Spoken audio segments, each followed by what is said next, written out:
ఒకవేళ ఓడిపోయినా కానీ ఒక 40-50 సీట్ల తేడాతో ఓడిపోవాలి. 10-11 స్థానాలకి పరిమితం అవడం, ఇది వాస్తవం.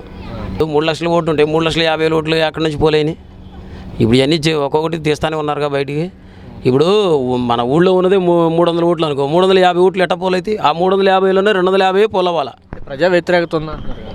దీనికి ఎంత నువ్వు ఏ పల్లెటూరులో అన్నా 10 మంది కూర్చున్న చోట, 15 మంది కూర్చున్న చోట కంపల్సరీ 10 మంది వైసీపీకి చెప్తారు తప్ప టీడీపీకి ఎవరు చెప్పరు.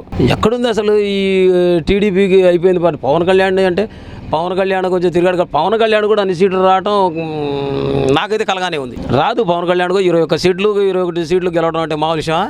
బీజేపీ 21కి 7 సీట్లకి 7 సీట్లు గెలవడం మామూలు విషయమా? అసలు బీజేపీ సింబలే తెలియదు ఎవడికి.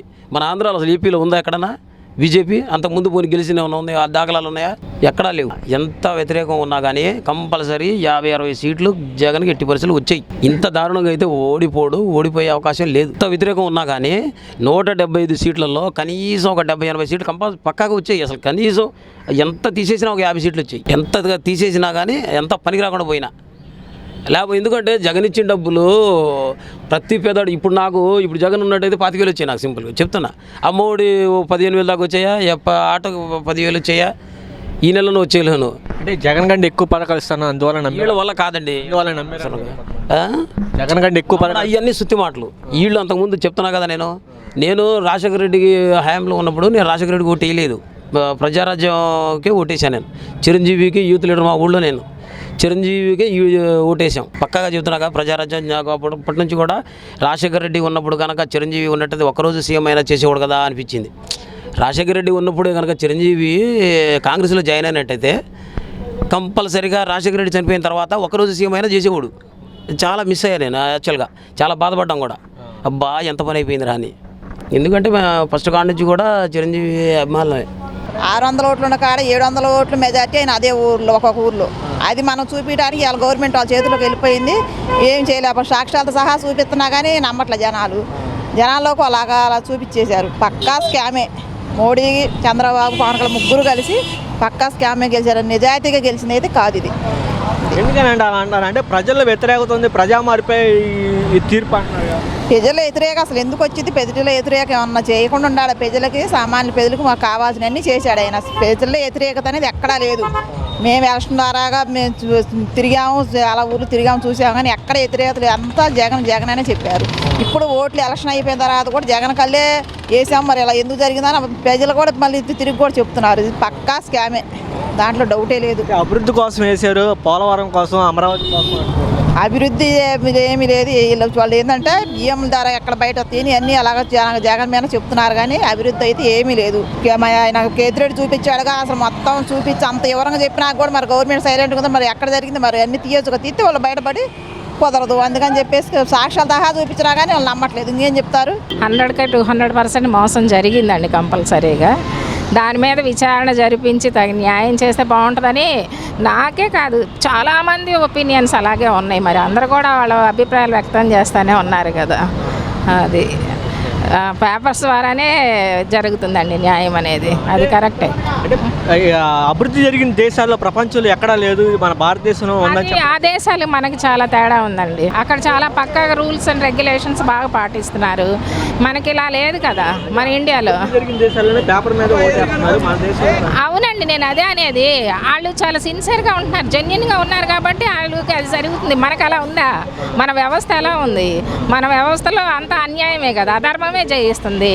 ధర్మం ఎక్కడ ఉంది చెప్పండి? దాన్ని బట్టి అక్కడికన్నా ఇక్కడ దాంతో కంపేర్ చేసుకుంటే మనం చాలా మారాలి మన దేశం. అవునా కాదా?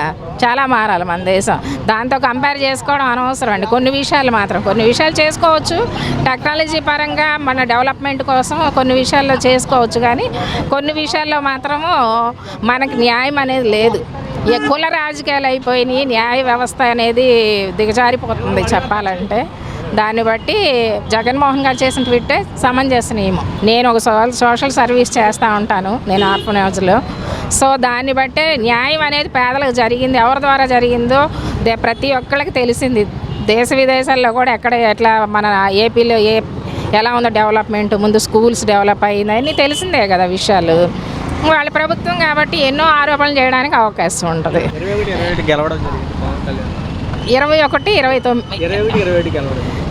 అసలు అసంభవం గెలవడం అనేది అసంభవం. చిన్నపిల్లలు కూడా అవుతున్నారండి.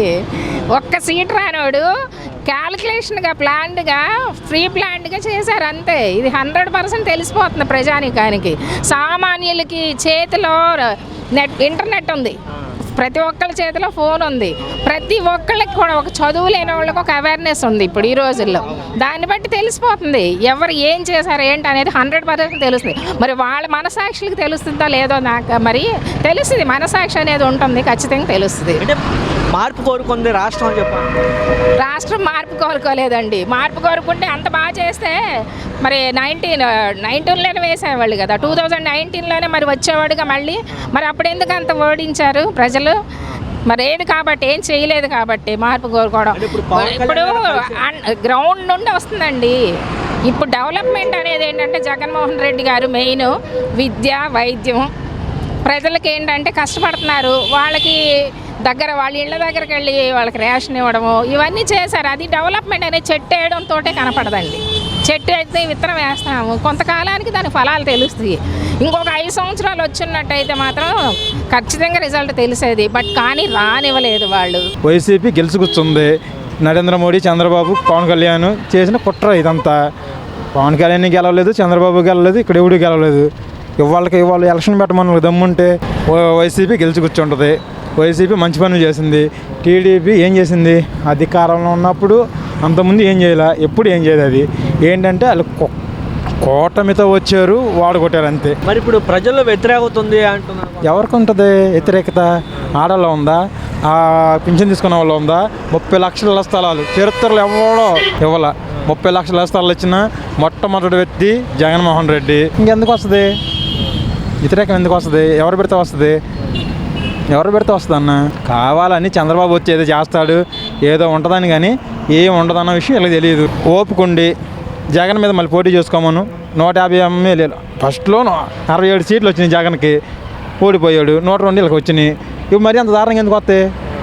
ఎవడు ఆశయం తినలేదు కదా, ఎవరి సొమ్మం తినలేదు కదా, ఎవరినేమో అనలేదు కదా. ఒకళ్ళు వ్యతిరేకంతో ఏమైనా మాటలు ఎమ్మెల్యేలు అనుకోవచ్చు.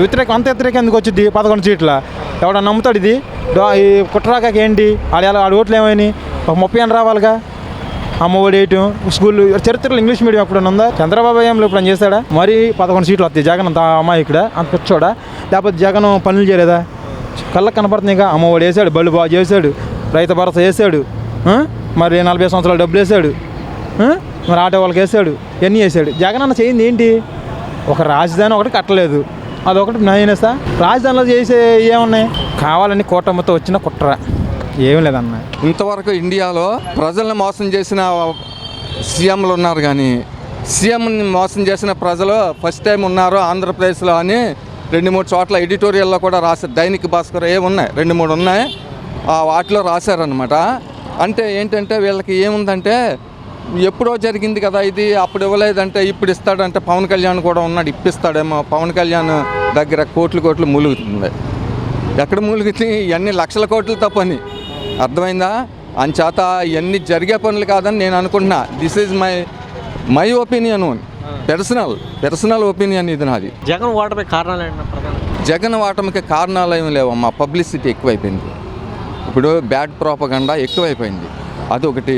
ఈ మేధావులు అనబడేవాళ్ళు, ఇంటలెక్చువల్స్ అంటారు కదా, వీళ్ళందరూ ఏ రాజ్యసభ సీట్లు, ఉదాహరణకి జయప్రకాష్ నారాయణ అంటే నాకు చాలా ఇష్టం. ఆయన కూడా చాలా అసంబద్ధంగా మాట్లాడేది. జయప్రకాష్ నారాయణ తెలుసు కదా. ఇంటలెక్చువల్స్ ఒకే వైపుకి వెళ్ళిపోయారు. మరి ఎందుకో మనం క్యాస్ట్ ఫీలింగ్లు తీయకూడదు కదా, పొరపాటు అది. కానీ ఎందుకో మరి అది ఆ కారణం నాకు కూడా తెలియదు సరిగ్గా.